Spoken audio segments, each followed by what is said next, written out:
আসসালামু আলাইকুম এভরিওয়ান, সবাইকে ওয়েলকাম জানিয়ে আবারও নতুন একটি ভিডিও শুরু করছি। আজকের পর্বে আমি একটু ইউনিকভাবে চিকেন চাপ তৈরি করে দেখাবো। আর এইভাবে চিকেন চাপ বানালে এটা খেতে অনেক বেশি মজার হয়। এইভাবে আপনারা বাসায় একবার ট্রাই করলে বাইরে থেকে আর চিকেন চাপ কিনে খেতে চাইবেন না। আমার ভিডিওগুলো আপনাদের ভালো লাগলে অবশ্যই চ্যানেলটিকে সাবস্ক্রাইব করে আমার পাশেই থাকবেন আর ভিডিওটি শেষ পর্যন্ত দেখার অনুরোধ রইল। চিকেন চাপ তৈরির জন্য এখানে আমি পরিমাণ মতো চিকেন নিয়ে নিয়েছি। চিকেনগুলোকে আমি এইভাবে কেটে নিয়েছি পাতলা পাতলা স্লাইস করে।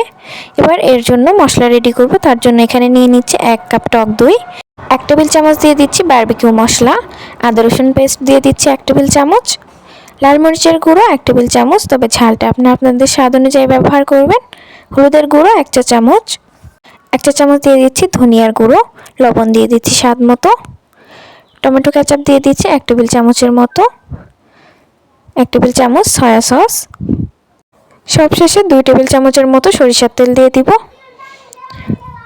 এবার একটা চামচ দিয়ে এগুলোকে ভালো করে মিশিয়ে নিব। আমার মশলাটা মিশিয়ে নেওয়া হয়ে গিয়েছে। এবার এগুলোকে আমি মাংসের মধ্যে দিয়ে দিব।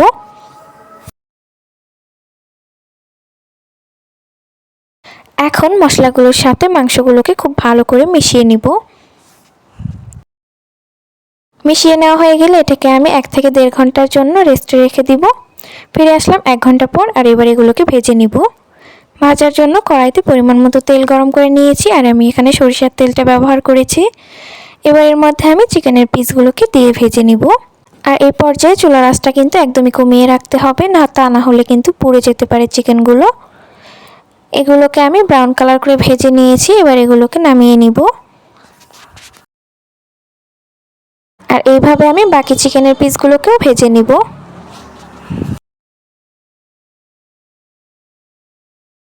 সবগুলো চিকেন ভেজে নেওয়া হয়ে গিয়েছে। এবার এগুলোকে আমি হাতের সাহায্যে ছোড়া ছোড়া করে নিব।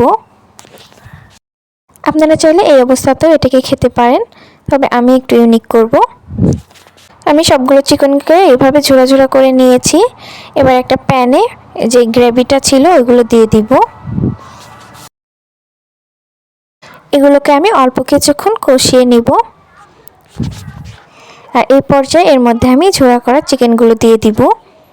এবার এগুলোকে মশলার সঙ্গে ভালোভাবে ভেজে নিব।